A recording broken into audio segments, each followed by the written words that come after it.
The new government in Afghanistan is celebrating its 1-month anniversary. Exactly a month ago, the Taliban took over Kabul, declaring their victory over the entire country. Though the group was fighting for years, the final sweep of capturing city after city was accomplished in just 7 days.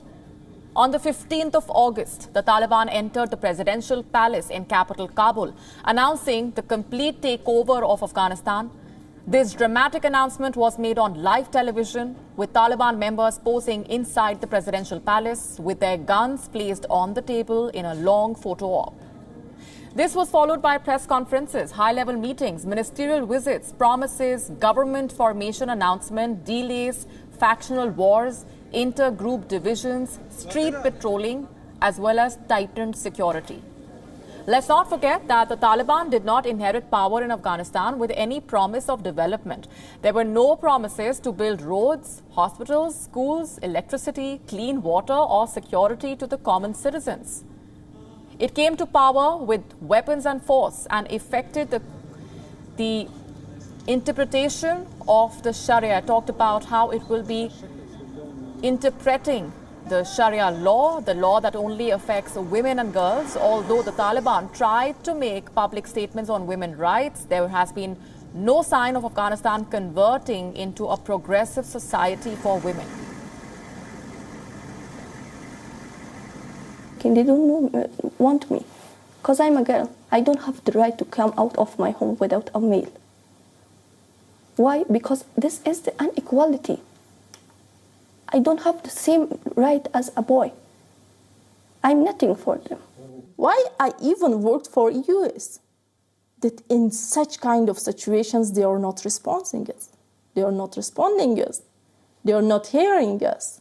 It's a waste of my work experience, all those years, waste of efforts, waste of struggle, waste of everything actually right now.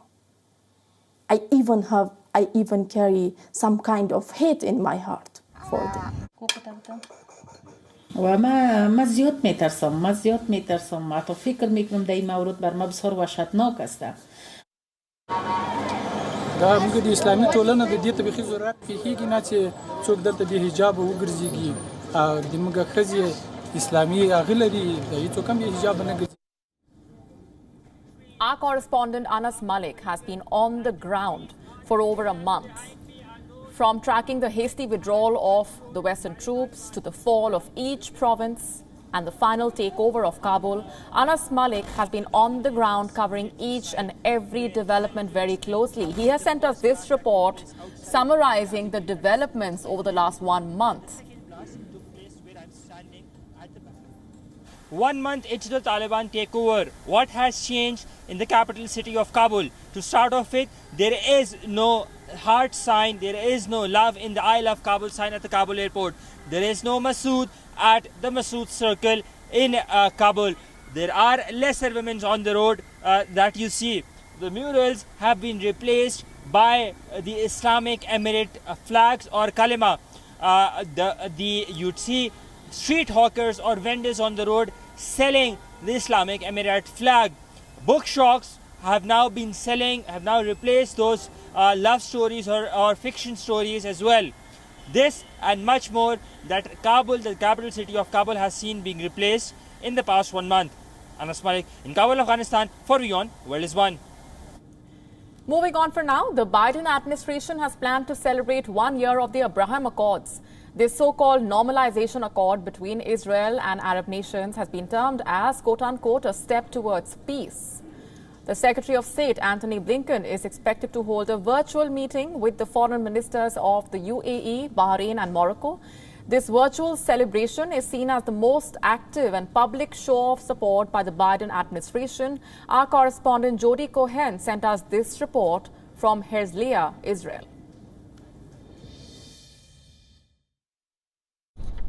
Next on the agenda is likely to be finalising the agreements between Israel and Sudan, with Sudan already reportedly asking the US to organise an official signing ceremony.